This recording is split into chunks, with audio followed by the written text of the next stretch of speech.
Good morning sa inyo guys, good day. At sa video na ito ngayon ko lang naharap makapag semi long ride muna at within Tarlac province din kagaya ng ginawa ko nung uling ride ko.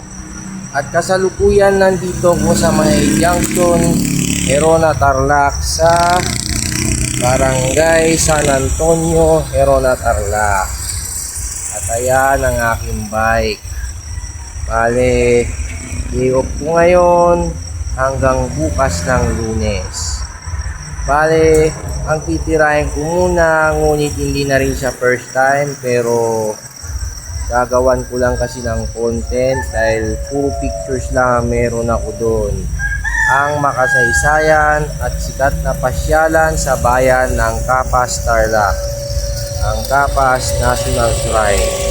Bali, ang oras na ngayon ay 4:45 ng madaling araw at umaga. At maya-mayang konti ako ay lalarga na para naman maaga ring makarating dahil hindi ko muna masyadong planong lumayo masyado dahil sa mabago-bago at unpredictable na panahon. Well, tara na at wag na natin itong patagalin. Let's go at tayo ay pumadyak na.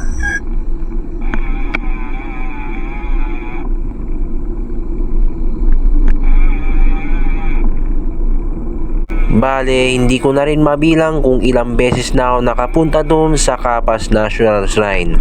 At syempre kakabili ko lang ng SD card para dito sa bago kong action camera na magsisilbing extra para suportahan pa ang isa kong action camera. At syempre marami tayong option sa paggamit ng pagkuha ng video. Hindi iisa lang ang gamit natin. Ang mahalaga meron tayong nagagamit para ma-document ang ating mga rides. At ito ay nagiging libangan ko na habang ako ay tumatagal sa pagbablog. Kahit hindi naman ako ganun kaseryoso. Siyempre, mas maganda talaga pag binibidyoan mo ang bawat rides mo. Hindi lang puro pictures.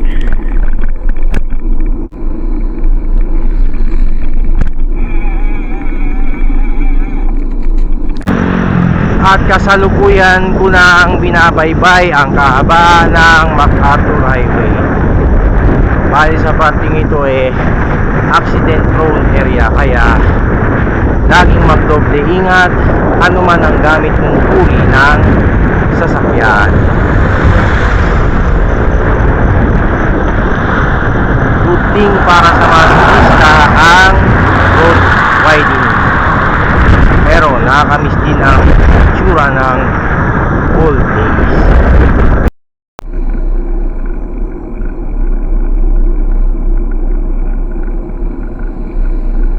Bale, sulit din naman itong nabili kong Campro Curve 1. Napakalinaw din at maaasahan din.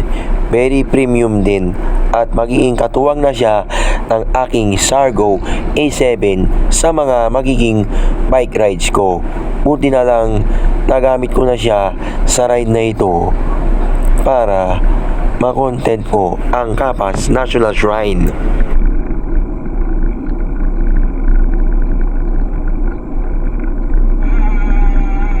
Sana lang hindi umulan ngayon. Kahapon umaraw na. Lalo natin last day ko sa trabaho bago itong day off. Pero bago yung last day na yun maulan at makulimlim at malakas din ang ambon. Sana di yun mangyari ngayon. Di bali sana kung makulimlim lang, which is my ideal weather for cycling rides. May makakasama dapat, pero parang di rin naman sigurado kung available siya ngayong araw na ito dahil nga sa unpredicted weather. Pero okay lang, may kasama man o wala magra-ride pa rin ako. Pero hopefully maranasan ko ulit yung may nakakasama. Nakakamiss din yung ganun. Pero Walang makapantay dun sa mga dati kong nakaka-ride. Kung nasan man sila salamat sa kanila dahil nagagawa ko ang mga ganito.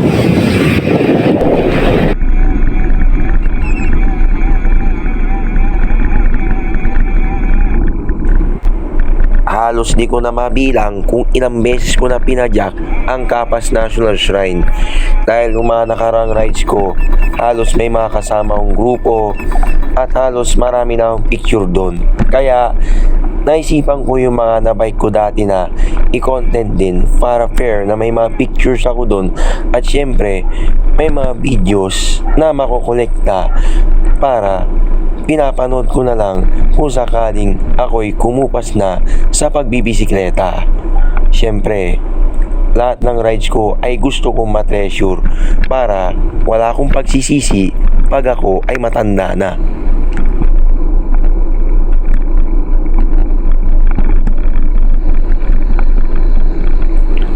Ang probinsya ng Tarlac ay napakaliit lamang pero marami ring pasyalan na pwedeng ipagmalaki sa mga sinumang turista na papasyal dito.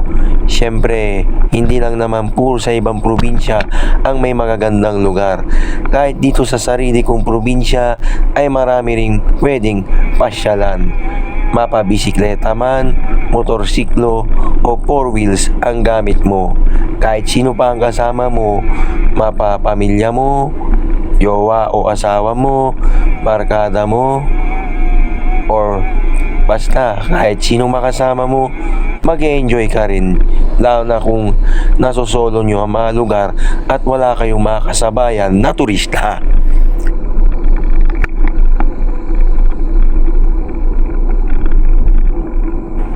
Mabuti na lang nakisama ang panahon at maaga rin ako nakapag-ride at maaraw pa nung nakapunta ako sa Capas National Shrine.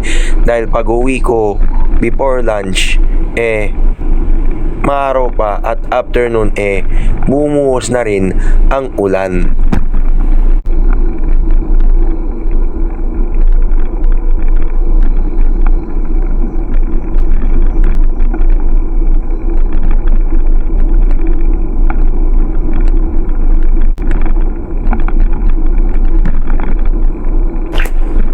Halos sa mga rides ko nasasama kong videoan itong provincial capital ng Tarlac City dahil maganda rin naman siyang kuhanan at ang laki na rin ng in-improve.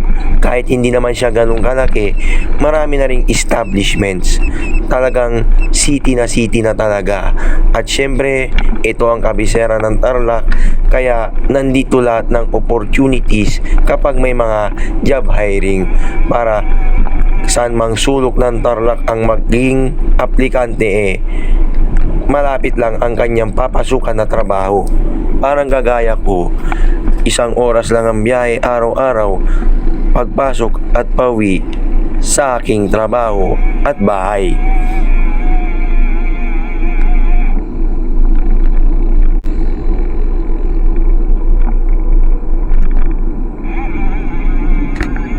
Yan, Barangay San Sebastian, Tarlac City na ako. Bale, medyo malayo-layo pa ang aking main destination. Pero hindi naman din siya sobrang layo na lalabas ako ng Tarlac Province. Hindi ko na rin mabilang kung ilang beses na akong nag-bike doon. Pero sarap balikan dahil hindi ko content ko ngayon. Tumatagaktak na rin ang aking pawis at malapit na ako sa Barangay San Miguel, Tarlac City kung saan malapit ang aking trabaho. Layo po kayo kaya step aside po tayo ganyang pag-iisip. Kailangan ding mag-enjoy sa buhay. Balance lang dapat ang trabaho at pag-enjoy. Nakakastress din yung buwan ng trabaho. Pero syempre, hindi naman din pwedeng puro bakasyon. Balance nga lang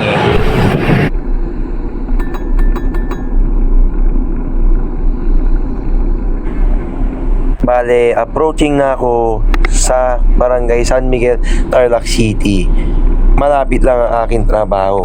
Pero syempre, day off ko, wala muna sa isip ko ang trabaho syempre.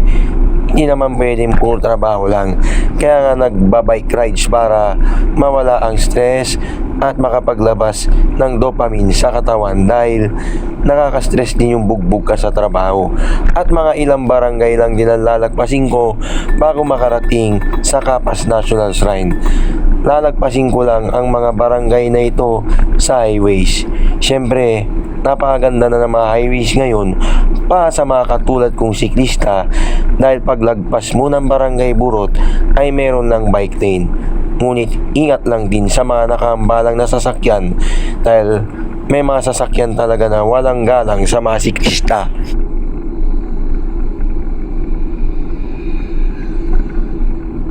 Bali, malapit na tayo sa Capas, Tarlac at binabaybay ko na ito bahagi ng, hindi ako nagkakamali Sapak Tagalog, tapos susunod ang Burot, ang muling barangay ng Tarlac City, tapos arko na ng Capas, Tarlac.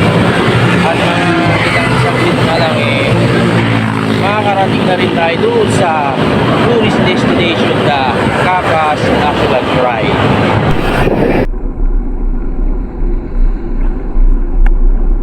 Bale, itong barangay Burot, Tarlac City, aguli barangay na Tarlac City na madadaanan mo baka makarating Nagbayan, Nagcapas, Tarlac at mga ilang barangay na rin ang dadaanan ko bago makarating sa aking main destination.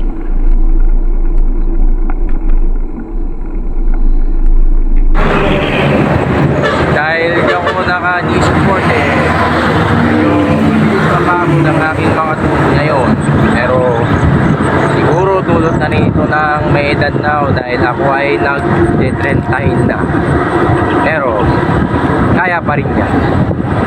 Ang mahalaga hindi pa mainit dahil yun ang talagang nakakahigop ng lakas.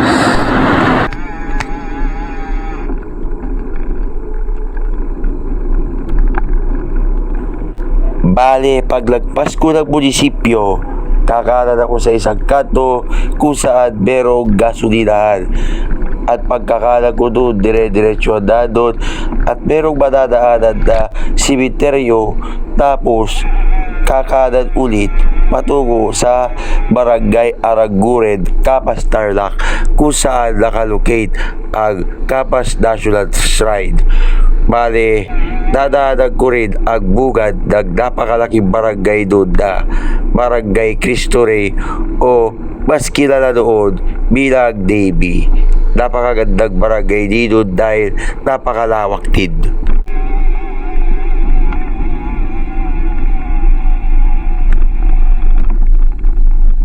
At kumana na tayo yung kanto sa may munisipyo, sa may gasolinahan papunta sa Capas National Shrine. But for now pahinga lang akong konti. Nalalambot na ang aking tuhod dahil siguro sa tagal ding hindi nakapadyak. Wala meron tayong mga priorities, tsaka nagtatrabaho tayo para sa ating kabubuhay. Mahirap din yung tambay ka saan ka kukuha ng income, di ba? Ayan, nandito na ako sa Barangay Aranguren, Capas, Tarlac. Ako nagpahinga lang. Dulot ng nararamdaman kong nanlalambot na ang aking matod at nakaka 30 kilometers something na rin ako. Saka ilang padyak na lang makakarating na rin naman ako doon. Tatampay-tampay at papasyal-pasyal muna ako doon bago umuwi. Total maaga pa naman. Pahinga muna.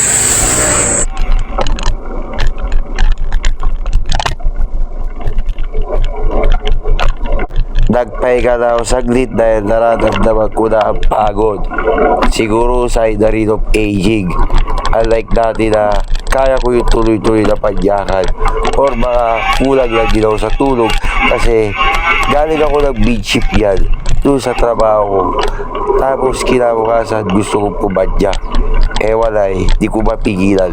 Ganun talaga, pag nakakalawang ang tuhod mo, kailangan digba natin.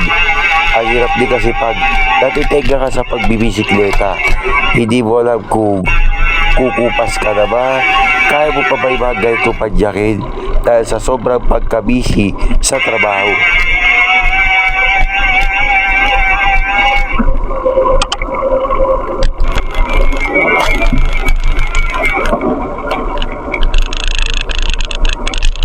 Bago ka makarating sa Capas National Shrine, maganda rin ang mga views na makikita mo at napakaluwang din ng kalsada, kaya safe din ang mga siklista.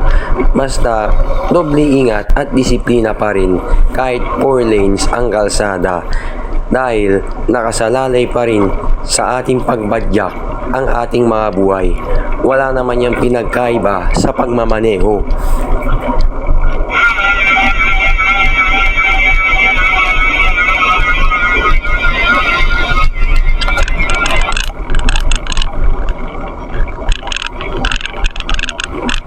Konting padyak na lang at sa eksenang ito ay makakarating na ako sa aking main destination, ang Capas National Shrine. Sulit na naman ang padyak at nakakatuwa na nagawan ko na rin siya ng content. Unlike nung mga nakaraang rides ko dito puro pictures lang. Pero syempre, hindi rin kumpleto ang rides ko kapag wala akong pinopost na pictures na nakakarating ako sa nais kong marating gamit lang ang aking bike.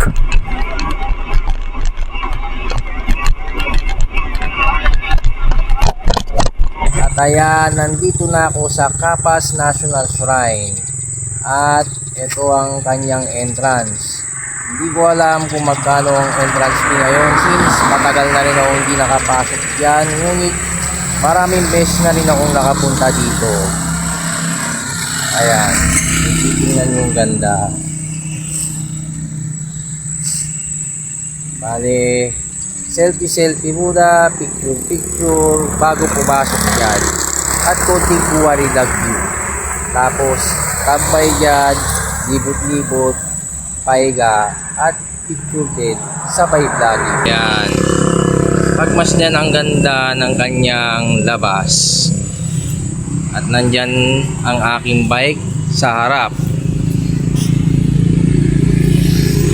Okay. Picture muna. Pick pa tayo gamit ang iba't ibang gadget. At papasok na ako niyan dahil tapos na ako mag-selfie at mag-picture. Let's go!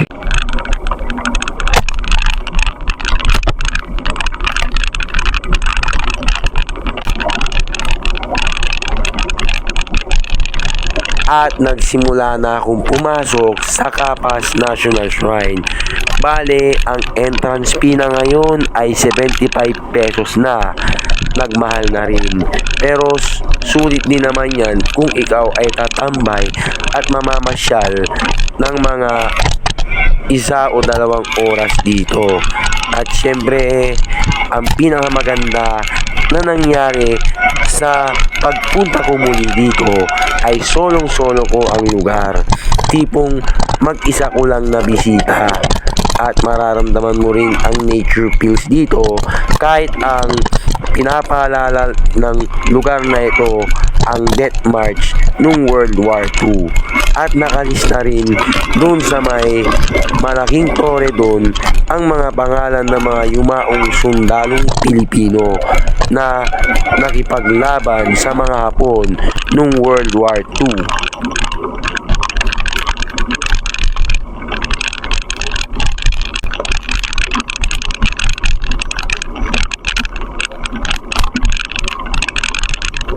At nandito na tayo sa loob ng Capas National Shrine. Bale, mukhang solo ko ngayon na. Ang mahal na rin pala ng entrance, 75 na. Dati ang mura lang. Ayan o. Ganda pa rin. Buti na ipasok ko yung bike. wala namang sinabing bawal. Pero alam ko dati, pwede talagang ipasok ang bike. Tapos yung mga nakaraang punta ko rin pinaparada lang yung bike yan. Pati mga motor.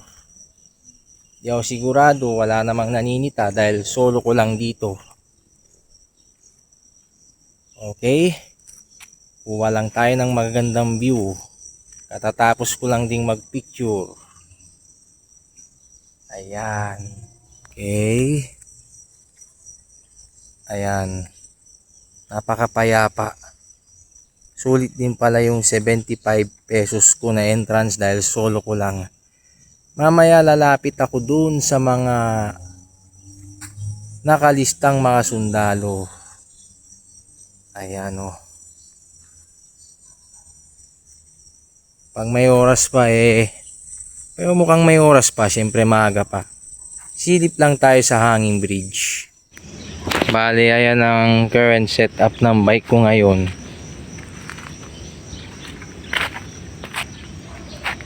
Bago na rin yung mga bag.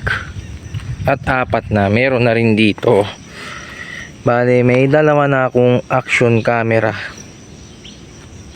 Bale, nagpalit ako ng isang ilaw dahil nasira yung strap. Bibili pa akong isa. Ito okay pa pero itatago ko yan. Matagal ko na rin gamit yan. Pero ang tagal pa rin malobat. Malakas pa rin. Ayan. Ayan ang aking bike computer. Budget friendly pero napakakunat ng battery. Bagay na bagay sa mga long rides.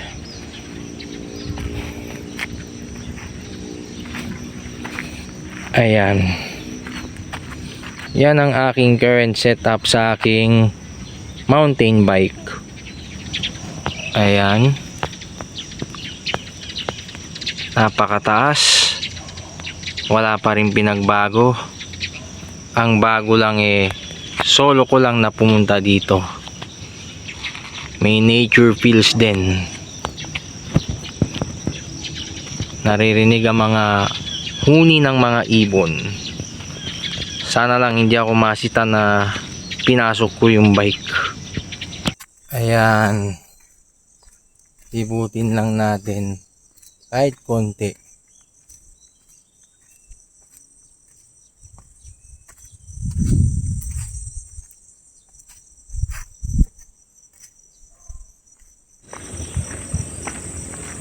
Ayan ba?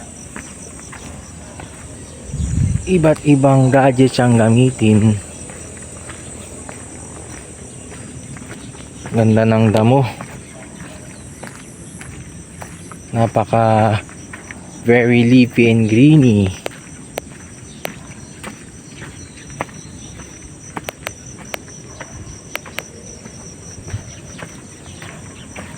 Libot-libot lang. At babalikan ko na yung bike ko. Mukha namang may tindahan dun. Makakain muna ako bago umalis. Baka next time sa New Clark City naman ako, pero separate video yun siyempre. Ayan, tapos na ako maglibot-libot. Hanap lang ako ng kakainan. Alam ko may nakita akong tindahan. Ewan ko lang kung bukas yun. Tapos side trip dun sa hanging bridge. Konting kuha lang din ng video. Bale, sulit na naman ang ride na ito. Napakaganda ng view. Mamayang pag-uwi shortcut na ako sa barangay Manlapig. Labas ng barangay Talaga. Dire-diretso na yun. Tapos try ko ring mag-shortcut sa barangay Binauganan, lusot ng barangay Matatalay, tapos diretso na pauwi sa Herona Tarlac. Bale, uuwi na ako niyan pero ikot-ikot muna ako dito bago umuwi. Silipin ko lang yung hanging bridge. Katatapos ko lang ding magmerienda at ayan ang bike ko nakaparada. Nagpahinga muna ako para sulit yung 75 pesos na binayad ko.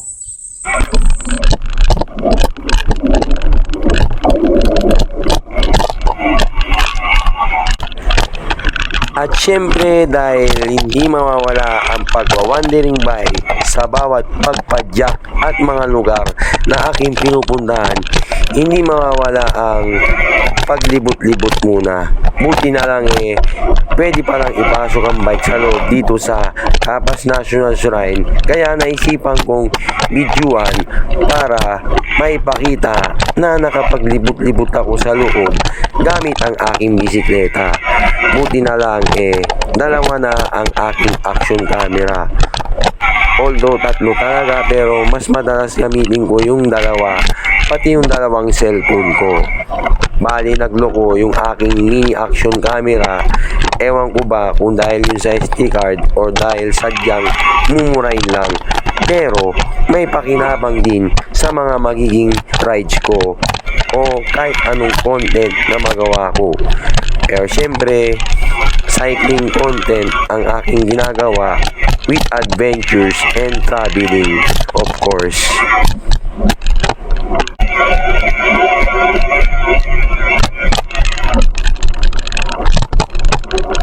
Bale, side trip muna sa Hanging Bridge bago tayo lumabas. Para masulit naman ang 75 pesos. Mahal na pala, dati kamura lang. Hindi naman din ako magtatagal at alis na rin ako para makauwi ng maaga. Let's do this.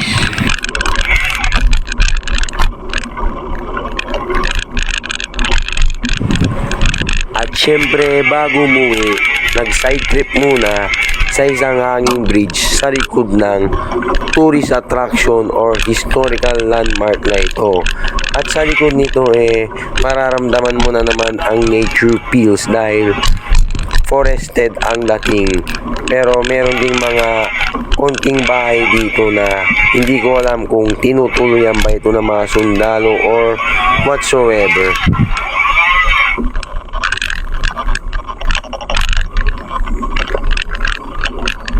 Nandito na ako sa Hanging Bridge.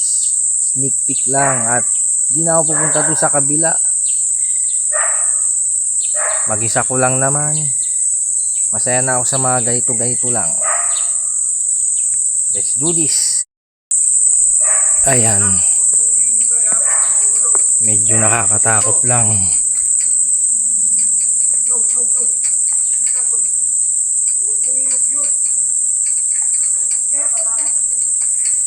Iip lang tayo. At meron ding mga namamasyal na iba.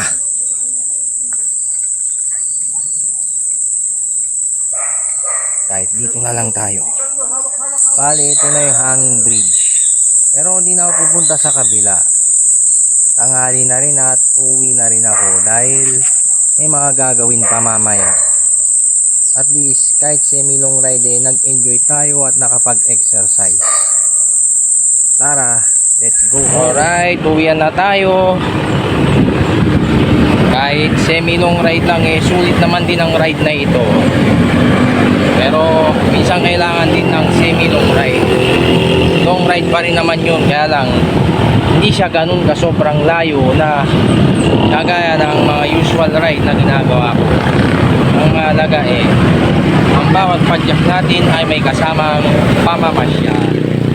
Hindi yung puro papawis lang. Yung papawis kasama na yun nag-exercise ka na nga pwede mo naman sama ng paglakwat siya, diba? Alright, let's go home.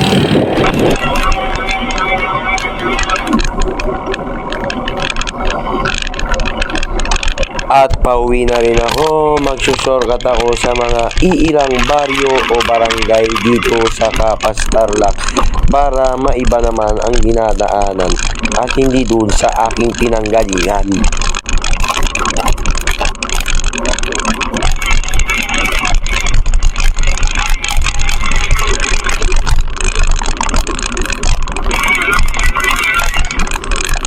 paglagpas ko dito sa barangay Manlapig, diretso ko sa barangay Lawi, tapos kakanan papunta sa barangay Santa Rita, tapos lalabas ng barangay Talaga, diretso na sa MacArthur Highway.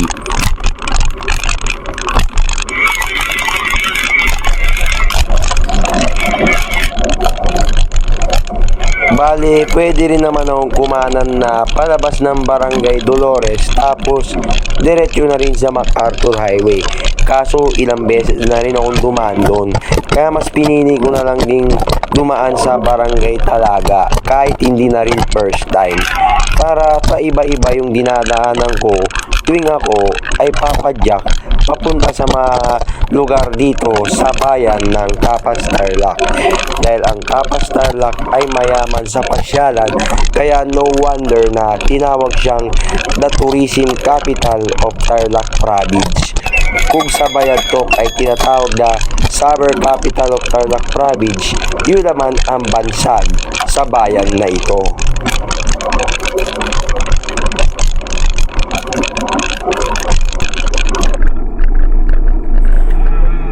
Binabalak ko pa naman na sa tuwing pupunta ako rito lulusutan ko lahat ng pwedeng maging lagusan sa mga barangay na ito, dahil iisa lang pala ang lalabasan mo kundi puro MacArthur Highway, at konektado rin ito sa barangay San Miguel, Tarlac City, at marami pang pwedeng maging lagusan dun na pwedeng pasyalan gamit lamang ang bike o kahit ano pang klase ng sasakyan na pwede mong gamitin. Pero iba talaga ang feeling kapag ikaw ay pumapadyak lamang.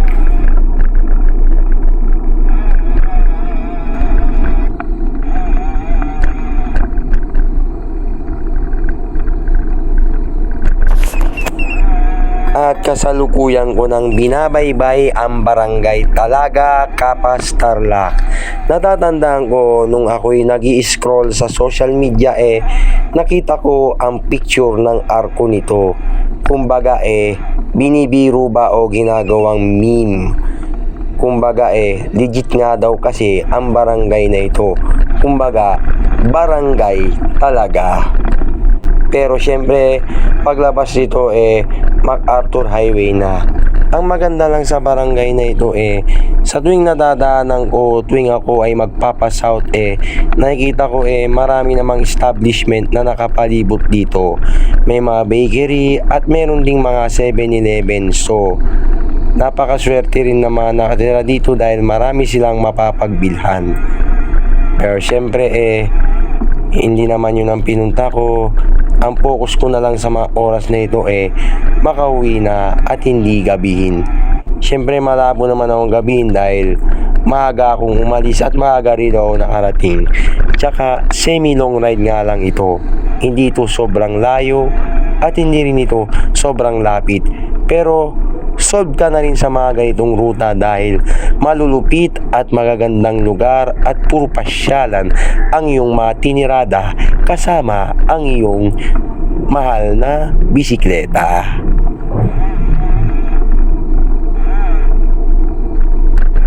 Kahit hindi ako legit or famous or kilalag vlogger dahil enjoy ko ito nagagawa ko dahil document ko ang bawat rides na ginagawa ko.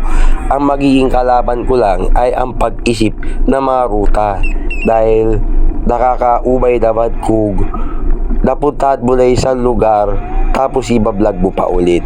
Pero tingnan na lang natin.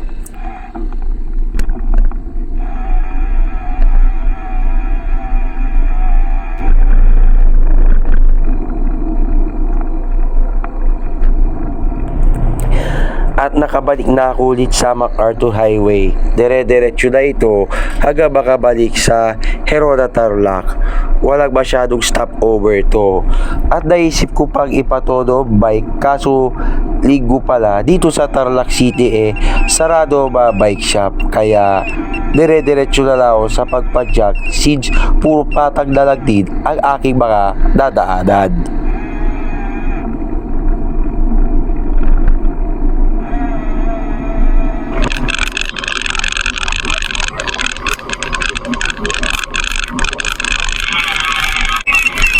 maski papano marami ring taong lumalabas sa araw ng linggo. Siyempre yung iba nagsimba at siyempre namamasyal kasama ang kanilang pamilya. Yun lang hindi ko na naman naharap magsimba para lang makapag-ride. Pero kapag nagkataon pipilitin ko rin na magsimba siyempre. Uunahin ko pa rin ang Panginoong Diyos. Nagkataon lang na minsan may time na hindi ako makapagsimba dahil sa sobrang busy at minsan isa o 2 araw lang talaga ang day off. Minsan nga bitin pa rin yung dalawa pero ganoon talaga, kailangan talaga yung mas maraming trabaho kaysa mas maraming bakasyon. Dahil syempre kailangan natin kumita para sa sarili at para na rin sa pamilya.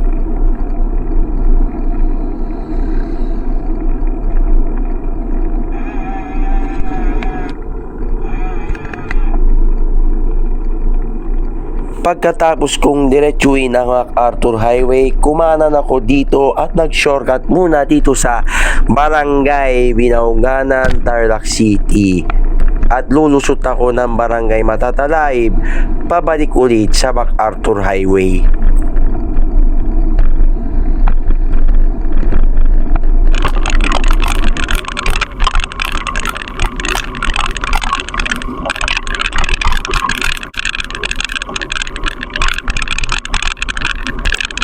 May pupuntahan sana akong bike shop kaso katulad nga ng sinabi ko kanina pag linggo dito sa Tarlac City sarado ba bike shop. Ewan ko lang sa mga ibang bayan pero sa aming bayan sa Herona Tarlac kahit linggo bukas naman na mga bike shop. At kaya nag-shortcut na lang din ako dito para maiwasan yung mga alanganing intersections sa mismong city proper ng Tarlac City. At least dito predictable mo naman na konti na sasakyan at di naman din nakakatakot tumawid. Although tatawid ka pa rin paglabas mo sa bungad ng Barangay Matatalaib, Tarlac City.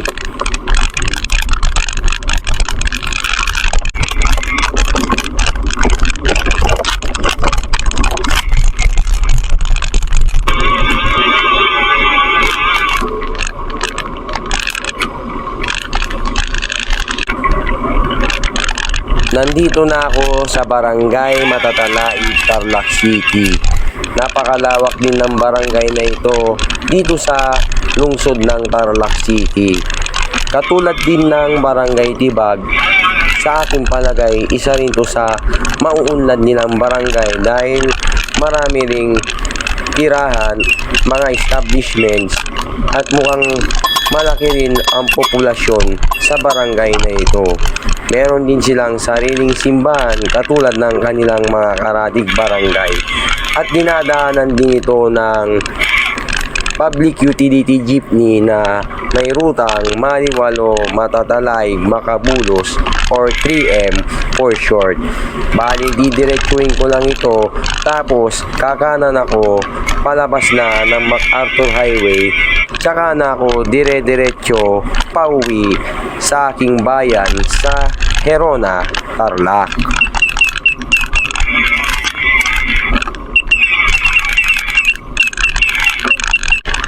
Maraming beses ko na rin pinadyak ang barangay na ito. Kaya alam ko na rin yung mga pasikot-sikot at pwedeng maging shortcut dito pabalik ulit sa MacArthur Highway kapag uuwi na ako sa Herona, Tarlac. Pag pumadyak ako pa south, either pag nagpampanga ako, Bulacan, or kahit pa hanggang Bamban, Tarlac lang, or kahit saang mang dulo ng Tarlac.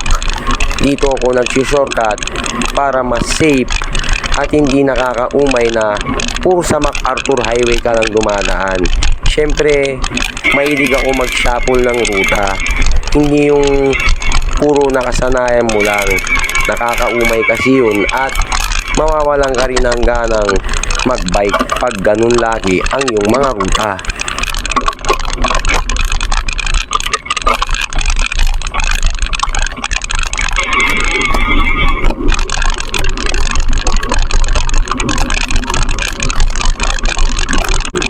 nakabalik na ako muli sa MacArthur Highway at dire-diretso na rin ako pauwi sa Erona Tarlac.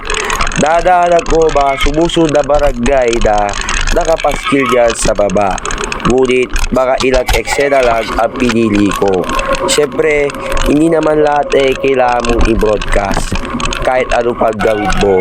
Lalo na't may mga bagay na kailangan keep it personal. Minsan kailangan low-key ka rin. Pero siyempre, mas mainam mag-share ka pa rin ng iyong experience.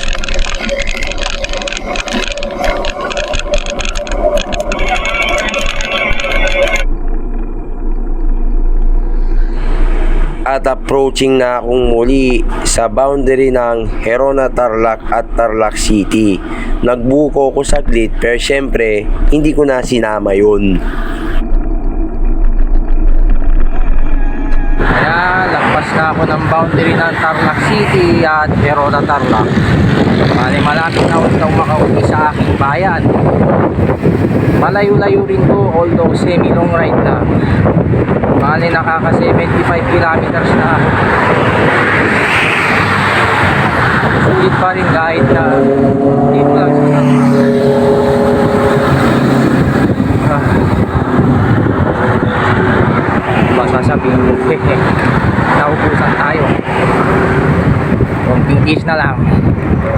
Mukhang maganda naman ang kinalabasan or outcome ng buong ride na ito. Kaso kanina yung mini action camera ko hindi ko pala na-update yung date. Medyo parang nag-corrupt yung mga eksena ko dun. Sayang hindi ko masasama, pero ganun talaga, malaga na document ko pa rin ang pagbike ko sa Capas National Shrine. Dire-diretso na, konting kuha na lang at baka mapahaba itong content na ito.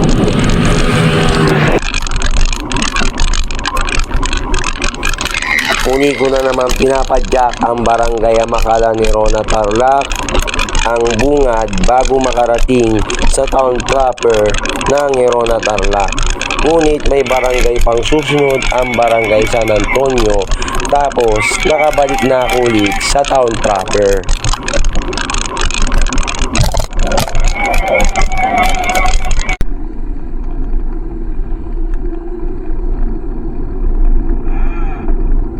At sa wakas, nandito na ako sa barangay San Antonio, Herona Tarlac. Sulit na naman ang ride ko kahit na ito ay semi-long ride lamang. Kahit di ko na rin first time doon sa Capas National Shrine, worth it pa rin ang pagbalik ko kasi solo ko lang. Ako lang ba yung bisita, tapos may mga sumunod din kaso hindi ko na kinuhanan kasi for their privacy na yon. Hindi naman lahat kailangan mo ang i-broadcast. Ang mahalaga nag-enjoy ka sa mga ginagawa mo saan ka man makarating. Plus, na-exercise pa yung katawan. Maganda rin sa baga ang pagbibisikleta syempre. At syempre rin, marami ka rin nakokolektang ala-ala at wala kang magiging pagsisisihan kapag ito'y pinapanood mo. Hindi man ganun ka high quality ang mga video mo, pero at least marami kang mahalungkat kapag ikaw ay matanda na.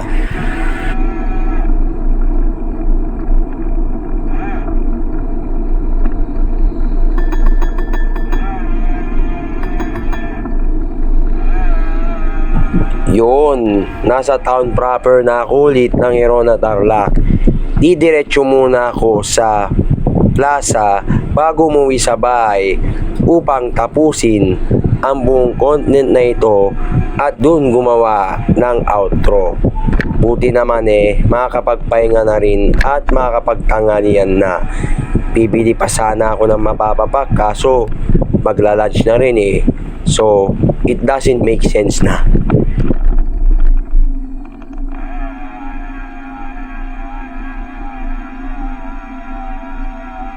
Ayan, nakabalik na ako sa bayan ng Herona Tarlac. Bale, nagpahinga muna dito sa plaza. Ay, konti lang kinain ko, nagmerienda lang ako. Hindi naman kasi ganun kasobrang layo na kailangan mong kumain ng marami. Bibili pa sana ng kahit anumang mapapapak kaso magtatanghalian na rin. Bali, 11:37 na ng tanghali. At didiretso na rin ako niyan sa bahay. Bale, dito ko natatapusin ang aking video. Salamat sa panonood. Ride safe sa ating lahat and God bless us all.